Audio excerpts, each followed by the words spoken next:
Hi, I'm Alex, and this is Pucks and Paperbacks. Welcome to another weekly vlog. This week is all about queer and trans books. This week is the Trans Rights Readathon, which was created by Sim Kern. The heart of the readathon is all about reading trans books, whether it be by a trans author or has trans rep in it. Since trans lives are being attacked worldwide, Sim came up with this idea to read trans books and host a decentralized fundraiser to fundraise for trans organizations. I already posted a video about it, and as a trans person, it's really important to me. As a trans person, I really wanted to get involved with this, though this month I just have been struggling with reading because my vision has been weird. I mentioned this in my video about the Trans Rights Readathon, but I have not been able to read as much as I would because my vision is being weird. I had a vertigo spell and then my sinuses were all out of whack and I just feel like I'm falling apart pretty much. Throughout the week, I am donating $5 per book that I read to Team Trans, an all transgender and non-binary hockey team. Obviously, you'll be watching this when the readathon is over, but if you want to donate, the links will be down below. Being a trans hockey fan, it's really hard at the moment, and there's so many conversations going on in the hockey community about loving a sport that doesn't love you back, and I've been grappling with that throughout this whole year because there's so much blatant homophobia and transphobia happening in the league, and all of the players are being protected by it, and it just sucks to be a fan. It really does. You just want the best and you want it to change, but it's so hard when it's a business, and so Team Trans lets trans people play hockey, and I love that so much. I'll leave the resources down below if you want to learn about them and donate. I love this organization so much. One of my favorite trans hockey players, Harrison Brown, he was on there, and I just love what they're doing because it's really hard to be a trans person in sports, especially hockey, because it is filled with misogyny, sexism, and a lot of homophobia. So I'm gonna take you along for my week. I am aiming to read 3 middle grade. Today, Camp Quilt Bag comes out, so I need to prioritize that because I was sent it. And yesterday, I started The Beautiful Something Else, and the author's note made me cry. So thanks for that, Ash. But this is really good so far. I love Ash Van Otterloo. They're great. And they actually sent me a copy of this, so thank you so much to Ash. They are awesome. And I just love the way that they advocate for trans creators. And it's awesome because I don't get the same opportunities as other people. I'm a small channel, but also I am not usually reached out to by publishers about trans books. I have to do it myself. So it was really awesome that they reached out to me. So thank you to Ash. They're awesome. Anyway, that's what my week looks like. I don't have too much going on, but this weekend I am finally going to see Joshua Bassett in concert on Sunday. I'm super excited. So that's going to be a fun thing. But besides that, my whole week is dedicated to reading. We'll see what happens. Hello, it is Wednesday, March 29th, and I want to just recap my weekend, my reading, and all of that. I am continuing to read for the Trans Rights Readathon because we are extending it until the end of the month, which is Trans Day of Visibility. So let's talk about my reading. So far, I have only read Galaxy the Prettiest Star for another video, and so I would like to close out the week with Camp Quilt Bag and The Beautiful Something Else. This is my current read at the moment, but I did start this as well because on Saturday I was watching a live stream of their book event, so that was fun. I'll link it down below as well if you want to watch it. I got a lot of good insight about the book and how it was co-written, and once I read more of Camp Quilt Bag, I would love to make s'mores. I love to do things in vlogs that relate to the book, so this is about a camp, and I love s'mores. I'm a big Sandlot fan. But in general, I love s'mores, so I definitely want to make some. So I will be making some once I read more of this. I have to go to the store and get a couple things. I have graham crackers, but I don't have the rest. So those are my plans for the week. I went and saw Joshua Bassett on Sunday, which was really fun. I had such a fun time seeing him. I love concerts. I have been wanting to see Josh for so long, and I was so glad I finally did. His show was so good. He's awesome, and I had such a great time. I'm so glad that I was able to go. I loved it a lot, so that was really great. I felt so affirmed going to this queer bar. I was in an area that is queer friendly, and I'll show on the screen in the bathroom there were so many like affirmations for trans people, and I just felt amazing. It was just great because at the moment trans joy is super hard to find. Like, reading these middle grade books are so great because I didn't have these as a kid and I love it, and that's why I love reading middle grade, but especially trans middle grade. So this is the only way I'm able to get some joy. But at the moment, it's just super hard because there are so many attacks on trans people. Like, we are at the forefront of the attacks and the bills, and BIPOC trans people are going to be affected the most, especially Black trans people and disabled trans people are all going to be affected by this. And it is so hard to be a trans person right now. It is really for cis allies to do the work and listen to us trans people and support us all year round, because I do worry that people are going to stop supporting us after this, because this is just what happens. This has happened to me so many times when the author that we don't like is causing shit. Everybody's like, support trans people, but then they don't actually support us when none of that's going on. Like, why do you need to support us when bad shit is going on? There are so many of us on BookTube who are making really good content, but it's not seen by people because we are in a marginalized community and people just don't see it. And it sucks so much.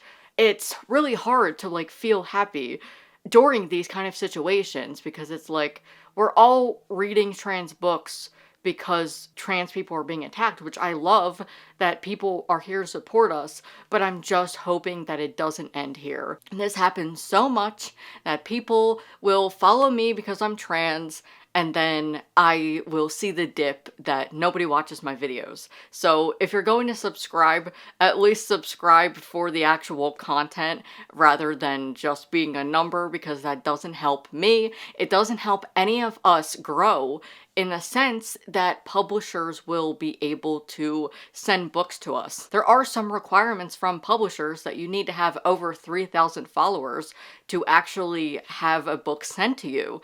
And it sucks because that really affects the trans people who actually need these books. I have a whole Instagram post about this, but if you are a book creator and you are a cis person and you are offered a trans book, my best advice to you is to find a trans person to send that to. Or you tell that publicist, hey, this is not my identity.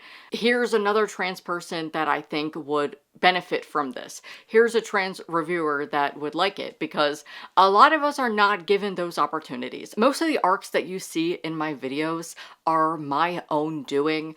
There are some wonderful people who do reach out to me, including Algonquin Young Readers, Catapult, and Penguin Teen. They are fantastic at getting the books into the hands of the people the books are actually written for. Anyway, that's it for me today on Wednesday. I am going to try and get some reading done this week. I would really like to read the rest of these. Camp Quilt Bag is my main priority because I do have to do a post for it, but besides that, we're gonna see what happens. I'm really busy at the moment. Publishing is so slow in the winter, but now that it's spring, I am super busy. I had such a busy week last week that I just didn't get anything done. I am going to work and then get some reading in, and I will talk to you soon.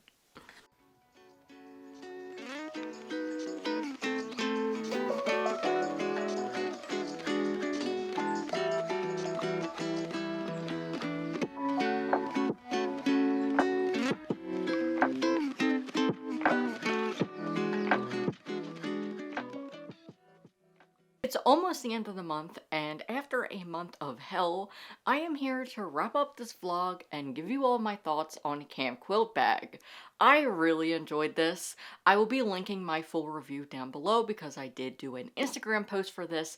Thank you to Algonquin Young Readers for sending me a copy. I really appreciate it. This was one of my most anticipated releases of the year, and it did not disappoint. I love this so much. It filled me with trans joy as we are following two kids, Abigail and Kai. Kai uses neo pronouns. I love reading trans and queer middle grade because it makes me so happy. They're always the sweetest books. But I like that this doesn't shy away from important conversations. I think this is one of the best books to introduce kids to the LGBT community and trans people because it just shows trans kids at a camp and being visible, and it is so nice because there's nothing going on where the kids are feeling uncomfortable. Now, there are some situations where other campers have to learn from their mistakes and things that they've said, which I really enjoy because I think that this just paints a really realistic picture for a lot of kids who may have friends who are queer or trans. And this talks a lot about neopronouns. There's not just one person with neopronouns, and I really enjoy that. For instance, with Kai, there's a scene where E meets a counselor who uses any pronouns, and E doesn't really know what that means. I just love the way that this was written, and Kai's brain works because E immediately is putting neopronouns to this person, and I thought that was awesome because most of the time when someone uses any pronouns, people are just using the first pronoun. So let's have an example that they have he, she, they, and everybody just uses he. And that's just not true because if it's any pronouns, you can call them all of the pronouns, he, she, they, not just stick to one. That's not what it's for. It depends on the person, obviously. You should be changing it up, and I loved this because Kai is like, oh, so their pronouns are this. I don't want to spoil it. And I just thought that was so great. Like, honestly warmed my heart because I'm like, right, he, she, they are not the only pronouns, and I thought that was awesome. Anyway, I think this is the best book to gift kids right now because it is showing that queer and trans kids are visible, and as a lot of kids have friends who are queer or trans in school, I think that this is going to be awesome because they're going to be able to see their friends in this book, and it is just so awesome. Also, just if you've ever wanted to go to a queer camp, I think that this will heal your inner child because it definitely healed mine. And if you've read this book or you are planning to and you're like, I really wish that there was something like this in real life, there is. There is this camp called Brave Trails, and it is for queer and trans kids. I've heard nothing but great things about this camp. It's set in California. Camp Quiltbag has so much to offer, and I really love all of the conversations that were had in this book. There's just so much going on, and it is so awesome. Also, just all the camp activities. I love it that there's like some outgoing ones. For instance, there's roller derby, which is more athletic, which I just thought was so cool. Imagine going to a camp and they have roller derby. But also, there's just like friendship bracelet making, there's trivia, you're making s'mores, which obviously from this video, that's my favorite part. And it is just so fun and wholesome, but there are bigger conversations that are had in this book, which I really appreciate. There's also a Jewish character. It's cool because you just have kids that want to learn about everybody else and are so accepting, and it's awesome. And I really love this. It was such a great time. So thank you again to Algonquin Young Readers for sending me a copy. And if you want to pick up a copy of the book, I'll have a link down below. It's an affiliate link, meaning I will earn a small commission if you click it. It's at no extra cost to you, but it really helps me out when you click my links because my channel is not monetized. Who knows if it ever will be, but it really helps me out when you do small things like that. So thanks if you do. A few housekeeping things before this video ends. I have a giveaway for the paperback copy of Camp Quiltbag up on my Instagram right now. Check my description for the link. If you live in the US or Canada, just drop a comment on that post and follow all of the other rules and you will be entered to win a copy of the paperback copy of Camp Quiltbag. And here is my official receipt to Boston Pride Hockey or Team Trans, and this was $15. I just read one book, but I ended up donating the $15 anyway. As always, the links are down below, and here is the rest of the video. And that is it for this vlog. Sorry it's taken so long. I literally realized the end of the month is coming up, so I'm like, oh my god, I haven't posted. So hopefully I can edit this before the end of the month. I really need to do a recent read, so that's gonna be my next order of business. So just follow me on all of these socials and I will keep you updated.